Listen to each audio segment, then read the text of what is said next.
নমস্কার, চলে এলাম বাঁকুড়া পুরুলিয়া সিরিজ নিয়ে। অন্যান্য আরও অনেক জায়গায় ঘোরার প্ল্যান রয়েছে, তাই সকাল সকাল বরন্তী রিসর্ট ছেড়ে বেরিয়ে পড়লাম সেই সব জায়গার উদ্দেশ্যে।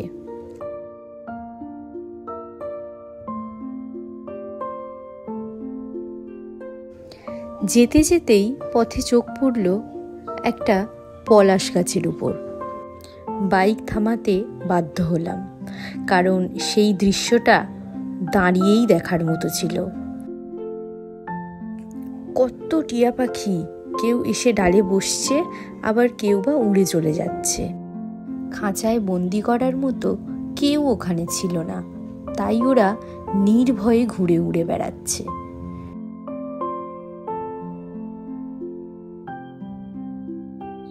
ওদের বিরক্ত করতে ইচ্ছা করলো না, তাই দূর থেকেই ওদের ক্যামেরা বন্দি করলাম।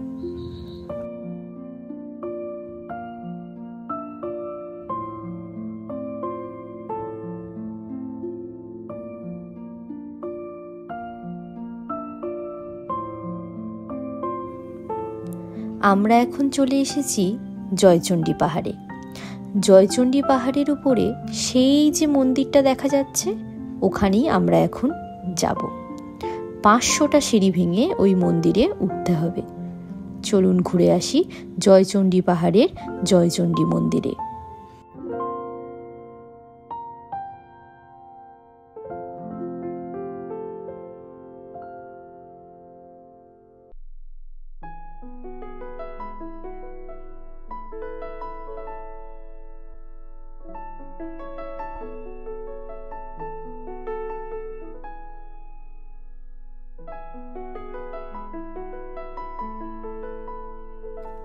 অবশেষে প্রায় 500টা সিঁড়ি ভেঙে পৌঁছালাম জয়চণ্ডী পাহাড়ের জয়চণ্ডী মন্দিরে।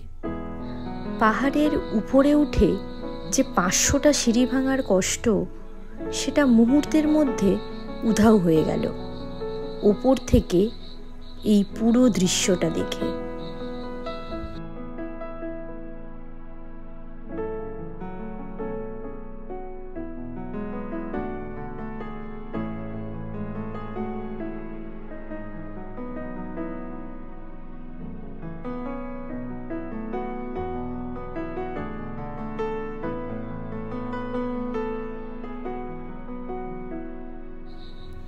আর এটা হলো জয়চণ্ডী মাতার মন্দির। মন্দিরের ভিতরে তখন প্রবেশ করার অনুমতি ছিল না, তাই বাইরে থেকেই দেখালাম। এটা হলো ভোগঘর, আর এখানে একটা বজরংবলীর মন্দিরও রয়েছে।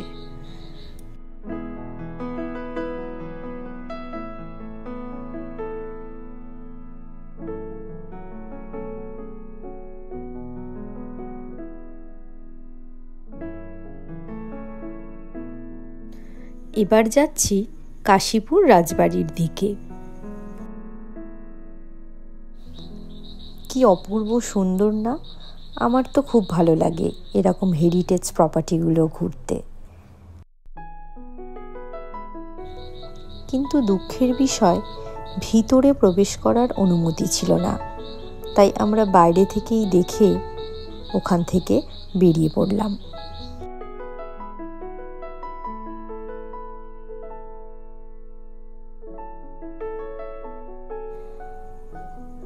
যাওয়ার পথে চোখে পড়ল এই দোকানটা।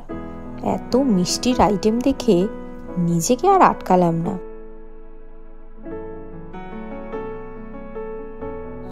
মন ভরে মিষ্টি খেয়ে চললাম হাতিমারা গ্রামের দিকে।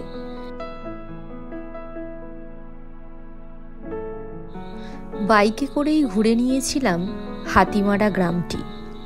হাতিমারা গ্রামটি পুরুলিয়ারই একটি আদিবাসী গ্রাম। এখানে মূলত সাঁওতাল সম্প্রদায়ের মানুষদেরই বাস। প্রায় 70টি পরিবারের বসবাস এখানে। এটি পুরুলিয়া শহর থেকে 43 কিলোমিটার দূরে অবস্থিত।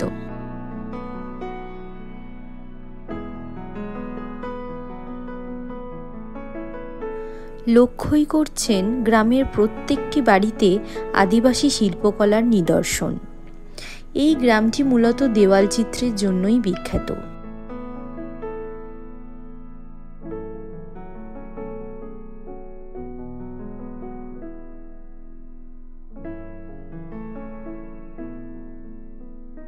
গ্রামবাসীরা কোনো রকম প্রশিক্ষণ ছাড়াই নিজস্ব উদ্যোগে নিজেদের বাড়িতে নানা রকমের নকশা তৈরি করে রেখেছেন।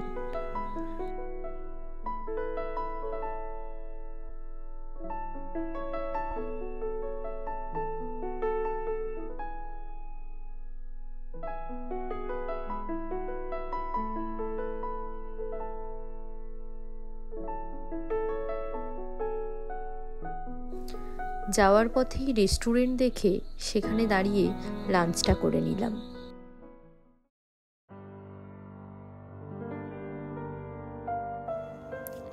লাঞ্চটা সেরে নিয়ে চলে এসেছিলাম পুরুলিয়ার অযোধ্যা পাহাড়ের কাছে অবস্থিত পারডি ড্যামে। শীতকালে এখানে প্রচুর পর্যটকদের আনাগোনা দেখা যায়। এই ড্যামটিতে অনেক পরিযায়ী পাখিও আসে শীতকালে, যা পর্যটকদের কাছে একটি আকর্ষণ।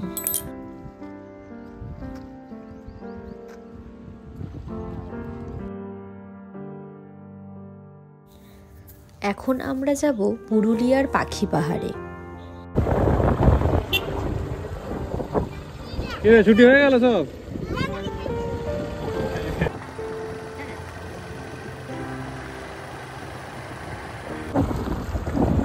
পাখি পাহাড় কোন দিক দিয়ে যাবো?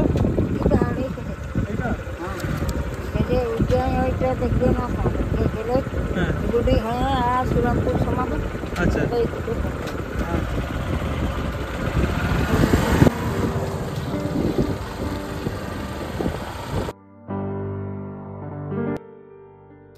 এখানে ওখানে জিজ্ঞাসা করে অবশেষে পৌঁছালাম পুরুলিয়ার পাখি পাহাড়ে। সামনেই যে পাহাড়টি দেখছেন ওটাই হলো পাখি পাহাড়। পাখি পাহাড় এই জন্যই নাম হয়েছে কারণ এখানে পাথরের উপর খোদাই করা পাখি দেখতে পাওয়া যায়।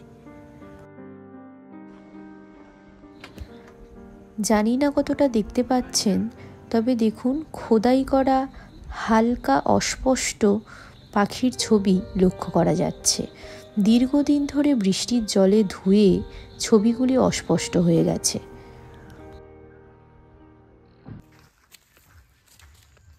এই পাহাড়ে খোদাইগুলো কে করেছে? পাহাড়ের খোদাইগুলো আমাদের ছেলেরাও আছে। আচ্ছা, আর কলকাতা শিল্পী আছে। আচ্ছা, ওই তো শিল্পীর নাম ওই চিত্তদে। ও চিত্তদে। চিত্তদে ওই যে বাড়ি। আচ্ছা আচ্ছা। যেহেতু ভিতরটা অনেকটা ঘন জঙ্গল ছিল, তাই আমরা এখান থেকে গাইড নিয়ে নিয়েছিলাম। এনার কাছ থেকেই জানতে পারলাম পাথরের উপর খোদাই করা পাখিগুলি শিল্পী শ্রী চিত্তদে এবং তার দলের তৈরি। প্রায় ৬৫টি পাখির ছবি পাথরের উপর খোদাই করা আছে।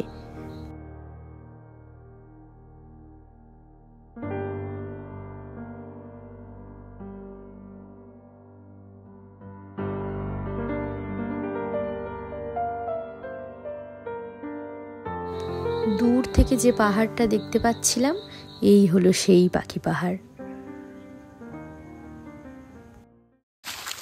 এগুলা আমরা তো বউ মানুষ এখানে আসেছিলাম, এইরকম ছিল, এইরকম। আচ্ছা, এই গাছগুলো ছোট ছোট ছিল। হ্যাঁ, এরকম ঝুড় ছিল। আমরা কেটে লিখছি, চুলাই জ্বালানি করছি। তারপরে ফরেস্টারের সঙ্গে আমরা কমিটি করে বনটা রাখা করলি, আটকালি। তার কত ঝগড়া ঝামেলা, যত অস্ত্র লুটা লুটি করিয়ে নানা কাণ্ড করি বনটা রাখা হয়েছে, গাছ হয়েছে। এটা কতবার কাটার জন্য কপি বলছে, আমরা কাটছি না এই বনটা। বড় লোক দেখতে আসছি। হ্যাঁ, এরকম এখন আর বন করতে পারা সমস্যা না। কত বছর লেগে? হ্যাঁ, 40 বছর থেকে এই গাছলা করি। তাই আমরা নিজে জ্বালানি করি না, বাতাসে পড়ে সেইগুলো আমরা জ্বালানি। প্রচুর পাতা পড়ে আছে, সারা বছর চলে যাবে।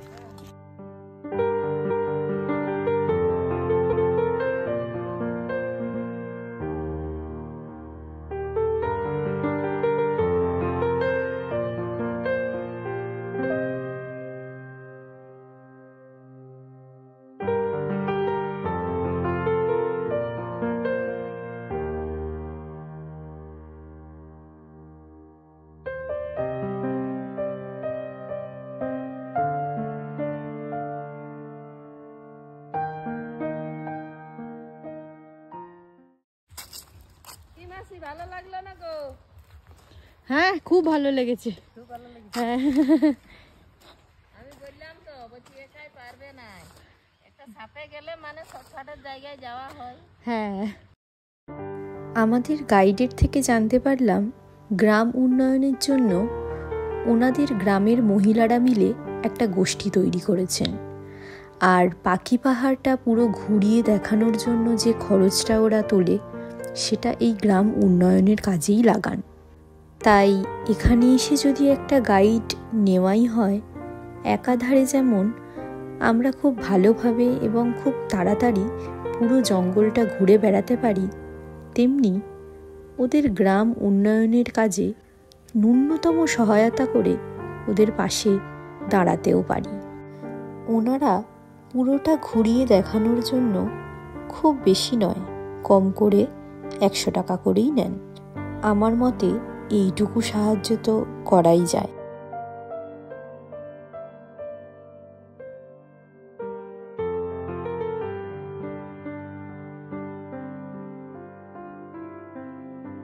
আমাদের তৃতীয় দিনের ঘোরা এই পর্যন্তই ছিল।